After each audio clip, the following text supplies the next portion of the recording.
নমস্কার বন্ধুরা, আজকে নারী স্বাধীনতা নিয়ে কটা কথা বলবো। নারী তুমি স্বাধীন। নারী তুমি আজ স্বাধীন। সত্যি কি নারী আজ স্বাধীন? এই পুরুষ শাসিত সমাজে নারীদের যে দুর্দশা, অবজ্ঞা এবং অবহেলার মুখোমুখি আজও হতে হয়। আর কথা সে তো আছেই, তোমাকে প্রতিটা কথার মারপ্যাচে তোমায় অযোগ্য প্রমাণ করেই ছাড়বে, তা তুমি যতই গুণবতী হও না কেন। কথার দ্বারা অপমান সে যে শারীরিক কষ্টের চেয়ে অনেক বেশি যন্ত্রণার, যা থেকে মৃত্যুই পরিত্রাণের একমাত্র উপায় হয়ে ওঠে। একজন নারীকে তার বাল্যকাল থেকেই সব কিছু মানিয়ে নেওয়ার জন্য তৈরি করা হয় তার বাবার ঘর থেকেই।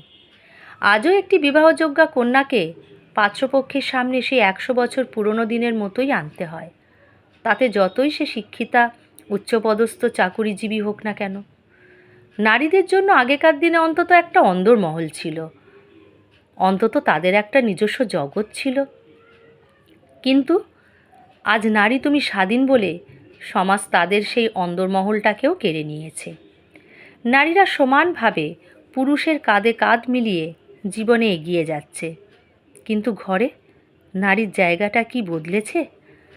আজ একজন পুরুষ কর্মক্ষেত্র থেকে রাত্রি করে বাড়ি ফিরলে বাড়ির লোকজন, আত্মীয় স্বজন, বন্ধুবান্ধব, পাড়া প্রতিবেশী সকলে তাকে বাহবা দেয়। দেখেছিস ছেলেটা কত পরিশ্রম করে ঘরের জন্য। আর একজন কর্মজীবী মহিলা, তিনি সকালে উঠে সমস্ত সংসারের কাজকর্ম সেরে বাড়ির প্রত্যেকের প্রয়োজনীয়তা মিটিয়ে সে তার কর্মক্ষেত্রে যোগদান করে, এবং সেই কাজের ক্ষেত্রে যদি তার বাড়তি কাজ থাকে, বাড়িতে ফিরতে দেরি হয়, শুধু বাড়ির লোকজন কেন, পাড়ায়ও আলোচনা সভা বসে যায়, এত রাত অবধি কোন অফিস খোলা থাকে? তাই আজ নারী নামেই স্বাধীন, বাস্তবে সে পরাধীন জীবনযাপন আজও করে চলেছে। তারপর তার নিজের নির্দিষ্ট কোনো ঠিকানা আছে কি? বিয়ের আগে বাবার বাড়ি, বিয়ের পরে শ্বশুর বাড়ি, আর বৃদ্ধাবস্থায় ছেলের বাড়ি।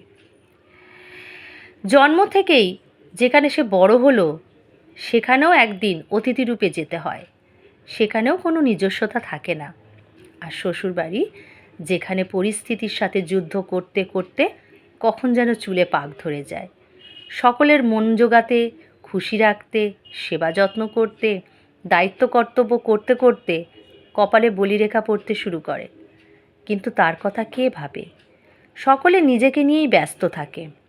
তাই প্রত্যেকটি মেয়ের নিজের জন্য আগে একটা নির্দিষ্ট ঠিকানা এবং নিজের যোগ্যতা অর্জন করা উচিত, যাতে কেউ তাকে তার অসহায়তার সুযোগ নিতে না পারে।